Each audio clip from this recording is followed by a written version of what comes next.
All right, so let's look at these problems. At a certain firm, D gallons of fuel are needed per day from each truck. At this rate, G gallons of fuel will supply T trucks for how many days? Okay, just the way this is set up, right? We we have the grand total of gallons that we need, right? But then we also have a daily rate that we're gonna have to use. And we don't know how many number of trucks we're gonna use. But here, the wording, RG, right, is for gallons, right, of fuel supply. So this is our grand total G. And then so our daily intake here is up here. 3 gallons of fuel are needed per day, right? So it's just the way it's set up and worded. T trucks, right? T. So then here, right, my final answer is gonna be D. That is how you do that one. The next one, let me read it. So Friday afternoon, Aurora received a paycheck totaling $853. She immediately spent X dollars, right? Spent for groceries and Y dollars on laundry. Friday evening, her friend repaid, right? Aurora for a personal loan in the amount of Z dollars. Considering only Friday's paycheck and these transactions, which of the following represents the total amount of money in dollars that Aurora has the following loan repayment? So again, we look at the total, boom, spent, repaid, right, Z dollars. So total spent, so negative X, spent, negative Y, repaid plus Z. So here, final answer is gonna be C. Boom. That's how you do that one. It's just a lot of reading with a little bit of information that you need. Okay, so if anybody does track, right, relay team,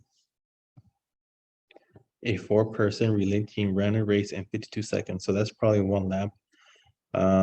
It is a lap really fast if you do that, 52 seconds as a one person.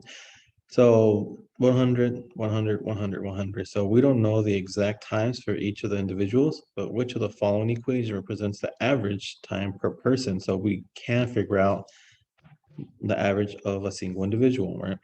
So we have our total average, right, which is 52 seconds, divided by the number of individuals, which is 4 people.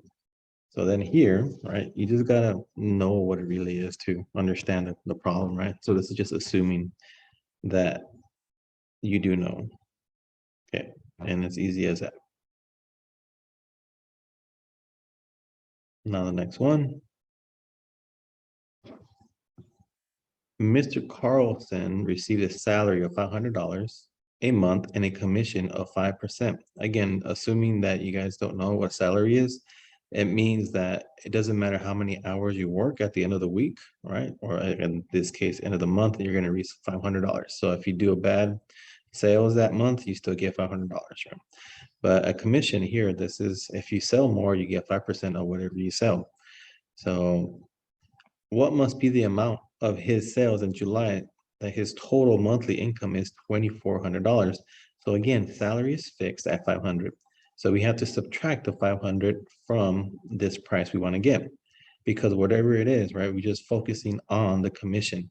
So 2,400 minus 500 is 1,900. So we know his commission is 5%. So if we divide 1,900 by 5%, right, this is the decimal values, we're gonna get $38,000 of sales, so he could get 2,400 in take home pay. So that is a lot of sales, right? But it's not, it's for the company, he gets 5% of that. Hopefully that helps you understand. And this is our answer. Okay, next one. So at the first stop on her route, a driver unloaded 2/5 of packages in her van. After she unloaded another three packages at her next stop, the driver had half of the original number of packages in the van remaining. how many packages were in the van before the first delivery?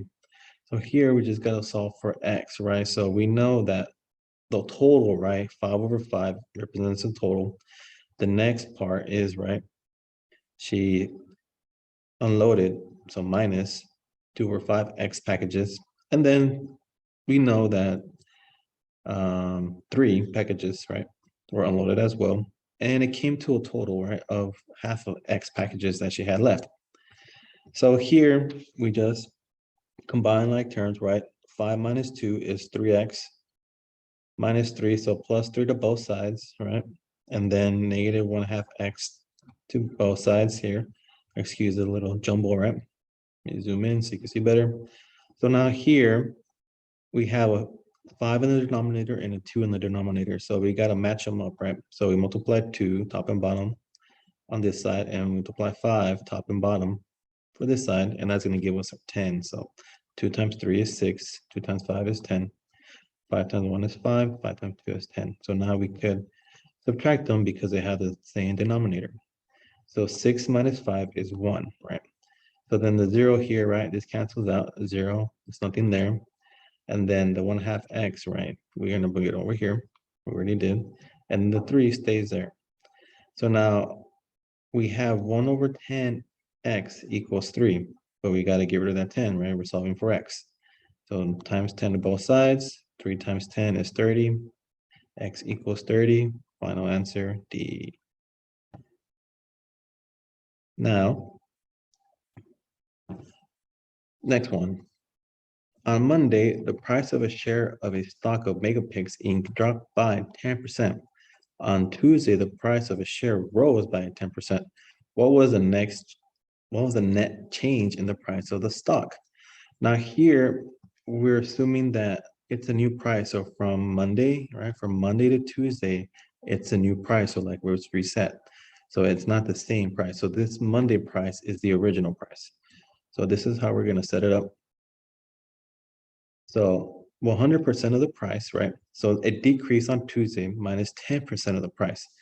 So our new stock price for Tuesday, right? We can go back in time is 90% of whatever that price was. So we're not sure. It could be $100, 200, 300. It could be 1,000. It could be a Bitcoin.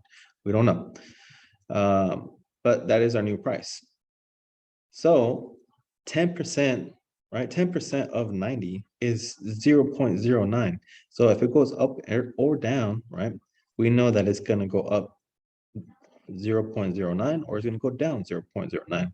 So in this case, on Tuesday, the price rose. So that increase, right? So that increase. So we have our new price, which is 90, right?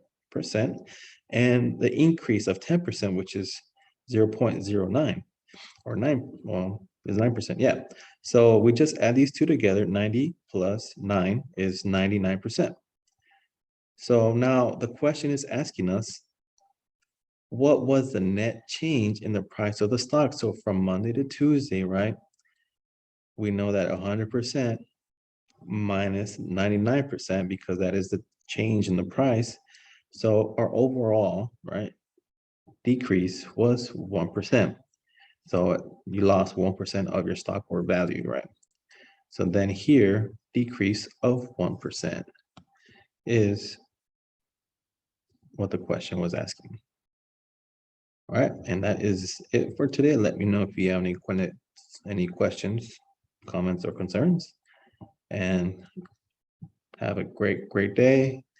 And that is it. All right, guys, take care.